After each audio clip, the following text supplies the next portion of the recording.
Good afternoon, everyone.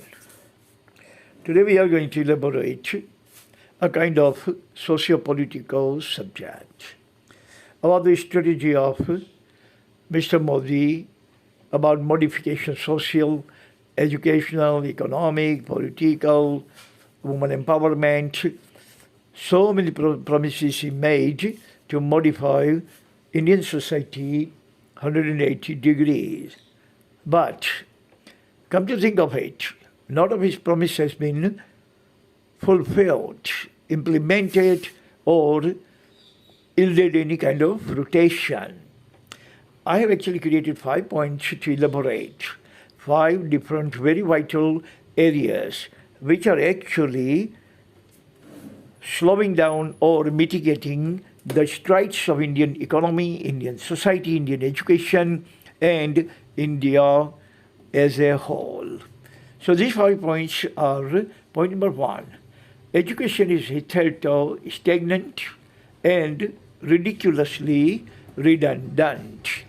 First thing first, as American President John F. Kennedy has said, quote unquote, your nation cannot progress swifter than your progress in education.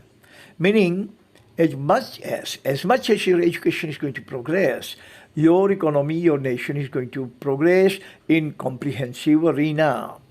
You cannot expect that without education your nation is going to touch the apogee.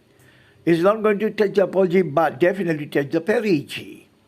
So, education is the first and foremost thing. That is why every scripture, every religious book has emphasized education. For example, Gita has said, Satchit Anand.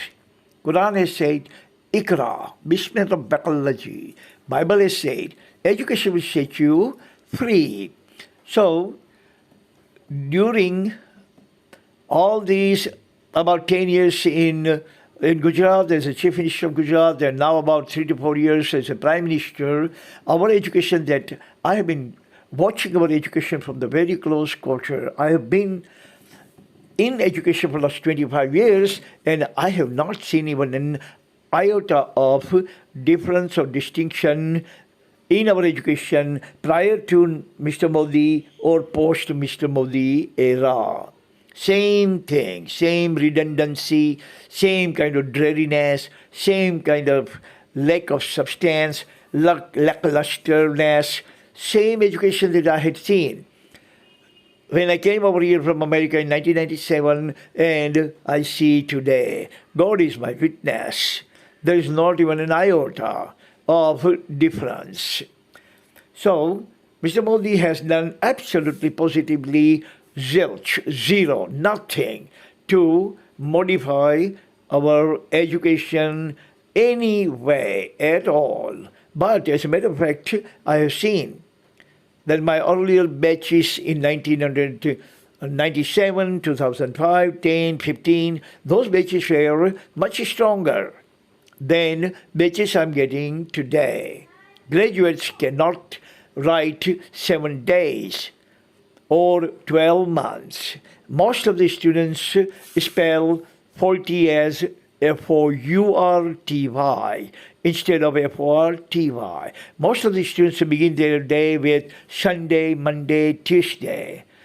We are actually absolutely opposite to the global education system, where first day of our calendar is Monday, as January is Monday. So education is still at the nadir and going even deeper into the nadir during the time of Mr. Modi. Point number two, we could not discover vaccine, but we begged it.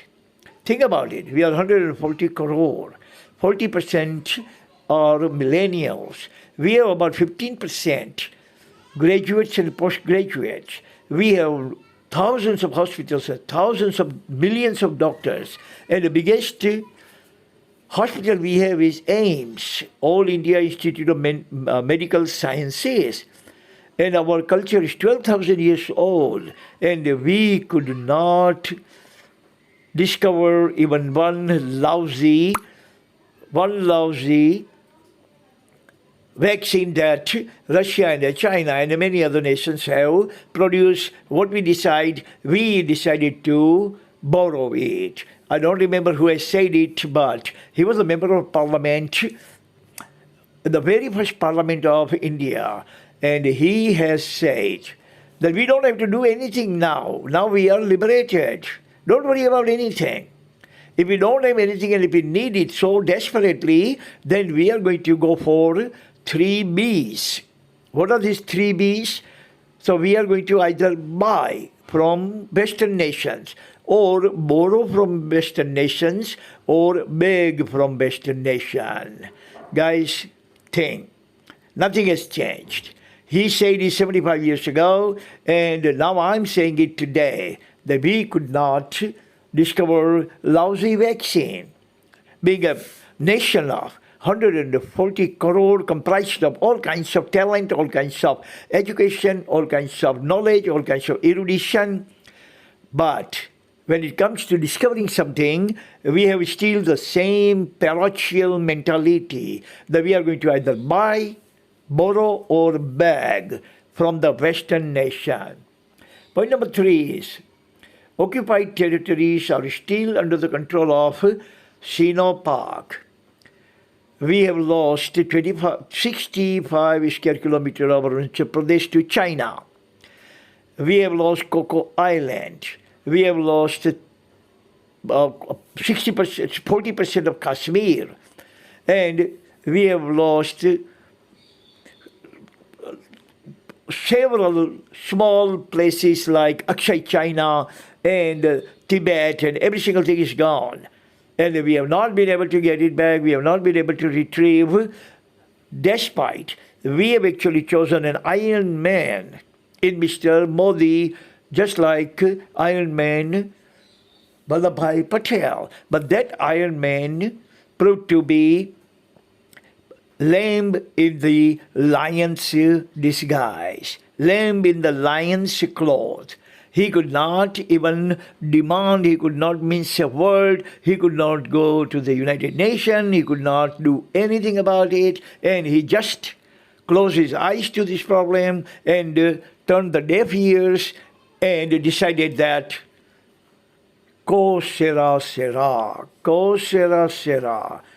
Whatever is going to happen will happen. I'm not going to worry about it. I don't care about it, and I am absolutely indifferent about popular problems, motherland's problems. Point number 4, shoddy dough, means black money still in the hands of hoods and goons, was about 100 plus trillion US dollars. Think about it. If we can retrieve the all money, we all would be rich. We do not have to pay any kind of direct or indirect taxes for at least 1 decade, even longer. For 15 years, we don't have to pay any taxes at all. And every nation, every state of India will be richer than it is. $100 trillion can turn India into paradise. We can have an absolutely utopian nation with that kind of money. And Mr. Modi, I remember, promised that if I become Prime Minister, I'm going to retrieve every penny from Swiss banks and all other banks wherever the shoddy dough is stored, stashed. But Mr. Modi forgot all about it, very conveniently. Very conveniently, he forgot all about it. He's probably either senile. Senile means a person of his age. Don't remember what he ate in the breakfast. So either he's senile and is suffering from senility. If he is not senile, then he has conveniently forgotten his promise. Point number 5, woman empowerment in limbo. Education for the rich, by the rich, of the rich. Woman empowerment. He has been saying it all along. Beti Bachao, Beti Bachao. Now what he has done for Betis of India are still languishing in kitchen, languishing in culinary all their lives, walking behind their husband, asking every kind of permission for every nitty-gritty or every little teeny-weeny thing they want to do. They have to go to their husband. go to their husband to get the permission, get the consent. That can I go to market? Can I go to Reliance? And husband doesn't have to ask her, even if he goes for a trip to Kashmir. So why this? And what Modi has done about it? Absolutely, positively zero, zilch, nada, nothing. Nothing except rhetorics, big words. He's not a walking toll, but he's a talking toll. Talking toll person only talks, doesn't do a thing, doesn't lift his finger. Walking tall person can change the scenario and change the nation, change the world. Like Gandhiji, Pandit Nehru, Subhash Chandra Bose, Vallabhbhai Patel. Those were the walking tall. Today's leaders are poor, walking, talking tall. They talk. They are chatterbox. They have a feminine quality of chit-chat. You know, women always chit-chat. Women get together 5 or 6, they will talk for days. And our politicians talk for years, for quinquennium, for decades. Think about Kashmir. We have lost this in 1948. Think how many years have gone. 74 years have gone, and who was the son of the soil? Or who was a real man? Or man of the man? Or walking tall man with guts and grit? Now, forget about guts and grits. These men are all sissy. These men are all wimps. They do not have backbone to go and get our Kashmir back from Pakistan, who is only the size of UP. Out of 29 states, only the size of Pakistan is only 28 times smaller. But we are scared.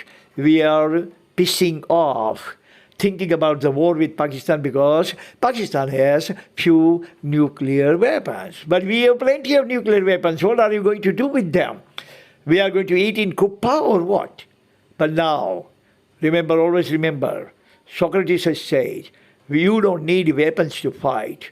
You need courage to fight. You need lion's heart to fight.